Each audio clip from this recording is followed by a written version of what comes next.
بسم اللہ اللہم صلی وسلم علی نبینا محمد۔ السلام علیکم ورحمۃ اللہ۔ ڈاکٹر عافیہ صدیقی کی مکمل کہانی۔ ڈاکٹر عافیہ صدیقی کے متعلق بہت سی کہانیاں سنائی جاتی رہی ہیں اور پاکستانی میڈیا نے عافیہ صدیقی کو کیش کروا کر بے پناہ روپیہ کمایا ہے۔ اس کے باوجود اصل حقیقت سے عوام کو دور رکھا۔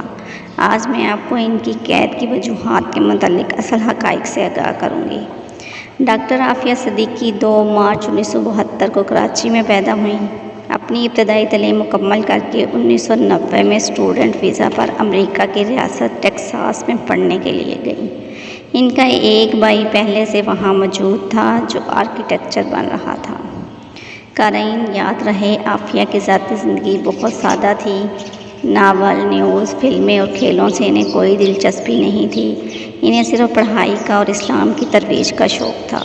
شروع سے ہی دین اسلام سے محبت کرتی اور اپنے سر کو اسکارف سے ڈھانپ کر رکھتی تھیں۔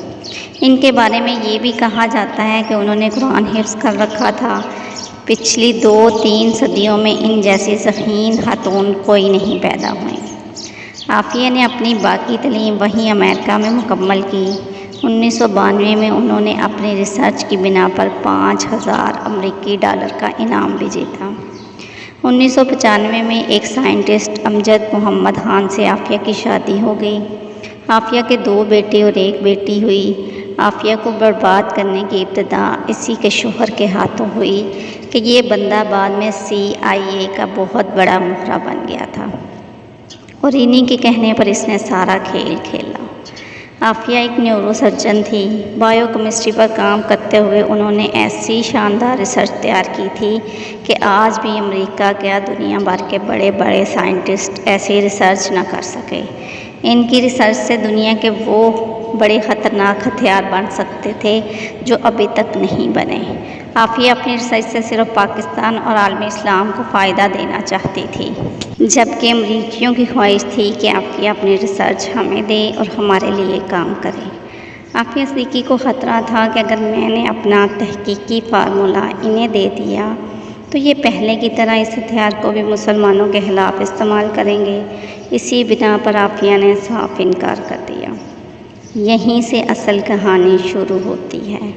کیونکہ عافیہ کی تعلیم اور تحقیق امریکہ میں ہوئی تھی، اس لیے وہاں کے سائنٹسٹ کو عافیہ کی ریسرچ کے بارے میں پتہ چلا اور انہوں نے FBI کو رپورٹ دی کہ عافیہ کے پاس ایسی ریسرچ ہے کہ اگر یہ پاکستان کے ہاتھ لگ گئی اور امریکہ کے خلاف استعمال ہو گئی تو امریکہ کی تباہی ہوگی۔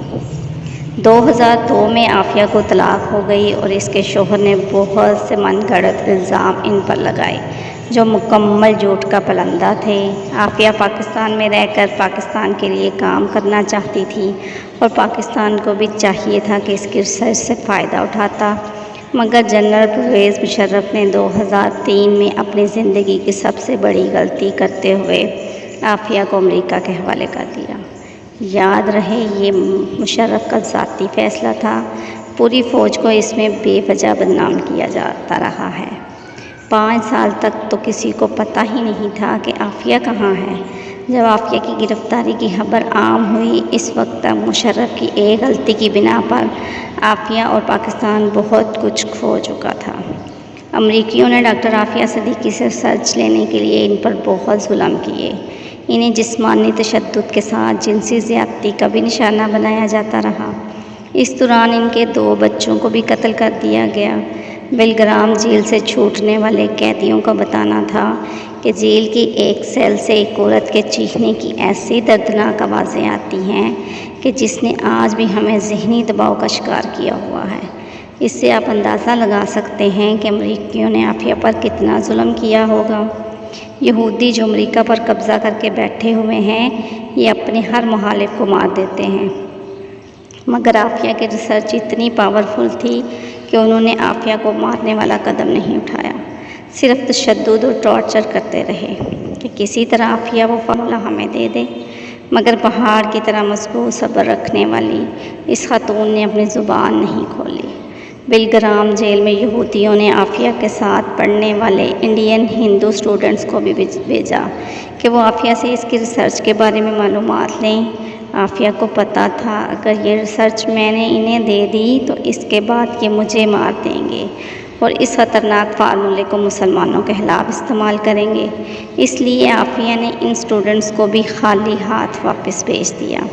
امریکی چاہتے تھے کہ اگر عافیہ اپنی ریسرچ ہمیں نہیں دیتی تو یہ کسی اور کے بھی کام نہ آ سکے، اس لیے انہوں نے عافیہ پر اتنا ظلم اور جسمانی اور ذہنی تشدد کیا ہے کہ اب وہ ذہنی طور پر مفلوج ہو چکی ہیں۔